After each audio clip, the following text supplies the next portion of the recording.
You know, the past 18 months, I've had the great honor to lead the Access and Sustainability Committee for the Roadmap for Excellence for Catholic Education. It is a vital effort to set the vision and the strategy for Catholic schools. At the forefront of this work, along with Archbishop Hebda, is our Vicar of Catholic Education, the Most Reverend Andrew Cozzens. Without further ado, please help me welcome someone to the stage that I believe has attended every single night of light, our keynote speaker, Bishop Andrew Cozzens.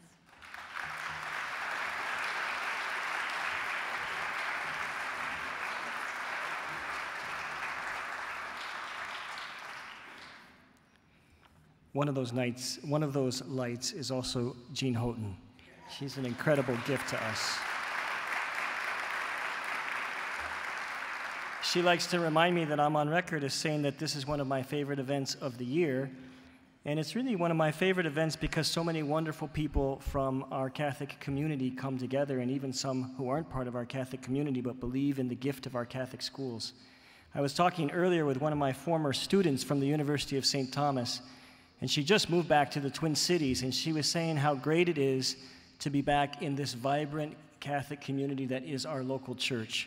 What a great experience it is, and at the heart of the vibrancy of our local Catholic church are our 79 Catholic elementary schools and our 14 Catholic high schools.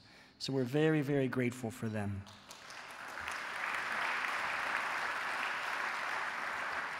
You know, what makes the Night of Light so special is that it actually supports all of our Catholic schools. Children in every one of our pre-K to 8 Catholic schools in this archdiocese receive scholarships, which means that we seek to put this Christ-centered Catholic education within reach for families across the archdiocese. And we have this single goal: we want to make Catholic education accessible.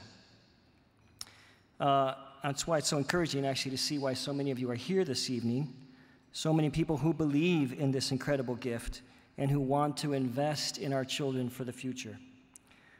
When Jean reached out to me following the news that Bishop Pates would no longer be able to attend, and asked if I would speak as his replacement, I was honored to do so. Ultimately, of course, you know, it's good news for us because Bishop Pates is coming back to the Twin Cities. So in the long run, it's great that he couldn't be here tonight because he'll be around a lot more in the future. But she asked me if I would just speak about the state of our Catholic schools in the Archdiocese. And I'd like to just share with you a little bit about the state of our schools. You know, in some ways, the story of Catholic schools in this Archdiocese is both old and new. The story of our Catholic schools has always been a story of hope. Since the days when Archbishop Carroll and St. Elizabeth Ann Seton opened the first Catholic school in the United States in the early 1800s, they were bringing hope to poor children in need. Since the days when the first Sisters of St. Joseph opened a Catholic school here in St. Paul in the 1850s, they were bringing hope to children in need. They wanted to strengthen the character and the faith of young people. And they were teaching them the same thing we try to teach them today, that they have inherent dignity and that they are known and loved by God. And these were the future citizens of our United States. They would be the future leaders of our nation. Many of those leaders are in this room this evening. How many of us owe so much of who we are to a good Catholic education, a system that formed us and gave us a higher calling, so to speak? There's one sign, you've probably seen it here at the Aim Higher Foundation. It has a saying I love. It says this: Catholic schools instill in our children a higher purpose as they prepare for high school and college, and a higher calling as they grow into leaders of our families and our society and our church. A higher purpose, a higher calling. I'd like to say that our Catholic schools are educating not just for this life, but for eternity. We're actually helping people to see the real meaning of life. In this way, we're helping people to aim higher with their lives. The incredible statistics of our Catholic schools bear this out. We have to remind each other of what a successful gift we have in our Catholic schools. 99% of our Catholic school graduates, or 99% of those who attend a Catholic school graduate from high school. More than 85% of Catholic school graduates attend college. Research says Catholic school graduates are more committed to service, more likely to vote and be engaged in their community, and more likely to remain engaged in the church as adults. I have a priest friend, he's a retired priest now, and he likes to point out, he says, the Catholic Church is always one generation away from extinction.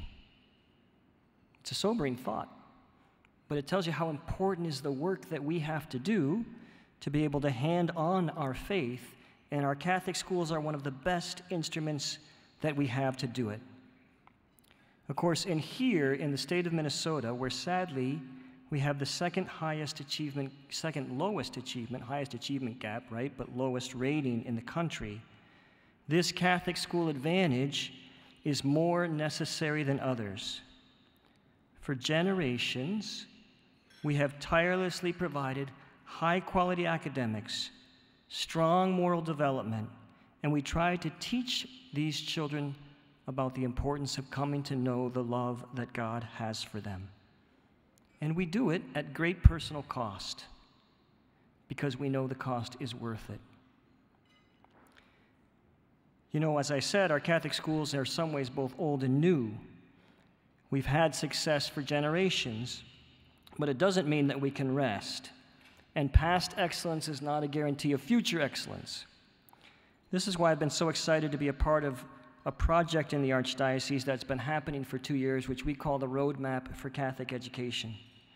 Really the roadmap for excellence. Along with Archbishop Hebda, Jason Slattery, our Director of Catholic Education, and community leaders like Doug Milroy, who's chair of AIM Hire's board, we've gathered together an incredible team of local and national leaders.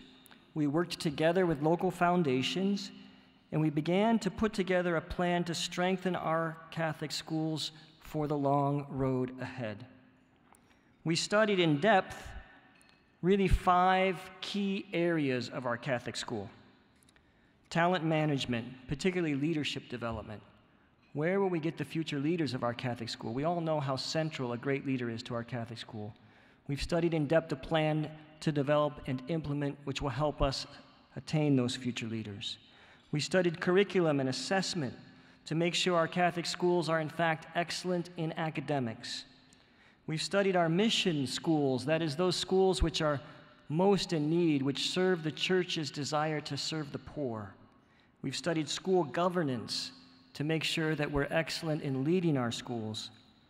And one of the keys, and this is really where you all come in, access and sustainability. Really important.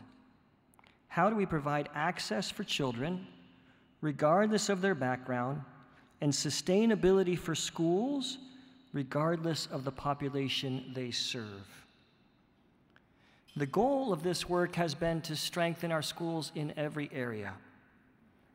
A Catholic school is not only a place where children come to know and love Jesus Christ. It must be that. It is a place where we're unapologetic about our faith. But a truly Catholic school forms the whole person.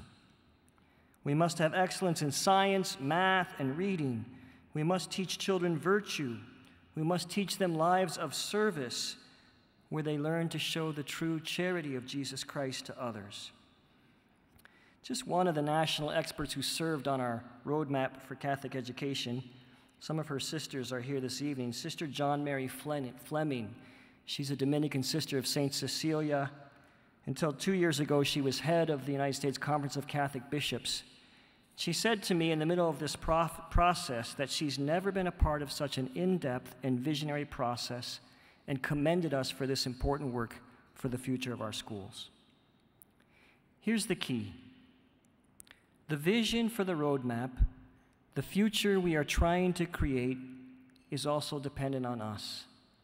It's dependent on you and me. As I said, the Catholic Church is one generation away from extinction.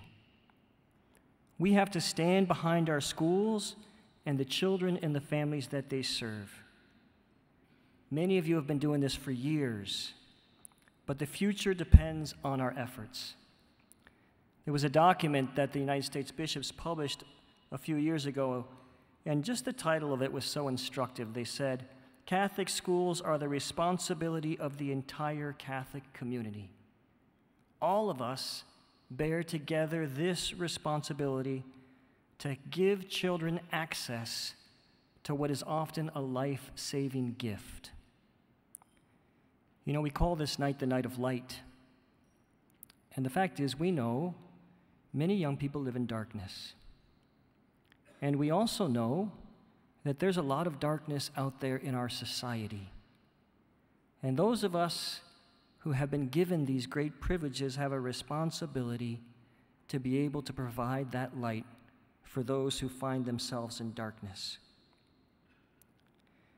On Monday, we will bury one of our beloved archbishops, Archbishop Flynn, a man who ordained me twice to the priesthood and to the episcopacy. And I was Archbishop Flynn's master of ceremonies, which meant that I traveled around with him and I got to hear his homilies all the time. Often he would say to me, we'd come to some parish or event at the seminary, he'd say to me, "Now, did I tell this story here before?" And I'd say, "Yeah, no, don't tell me. And then he'd go and tell the same story again, right? One of his beloved stories. And one of his beloved stories was a story about a cake. Any of the principals who had Catholic schools and pastors would know this because he used it all the time with kids. He would ask the children, "How do you make a cake?" And he would invite them to give the ingredients for this cake. I was always impressed that students actually knew the ingredients for how to make a cake, you know, the eggs and milk and flour and sugar. But then Archbishop Flynn would say, "Well, what is it that really makes the cake special? It's not those ingredients. It's the love which that cake reveals as a gift," right? This is, in fact, what makes our Catholic schools so special. It's not just the one ingredient. It's not just good academics. It's not just that we teach them how to pray. In fact, it's the love. That love which Jesus has shared with us and which impels us to share that with others. Remember the Lord's saying, right? "Let the children come to me, and do not prevent them, for the kingdom of heaven belongs to such as these." I know of no greater resource, no greater investment than the children of our community. They need us, and we need to invest in them. Thank you so much for all in this room who do so much to serve our Catholic schools, to support them, to teach them.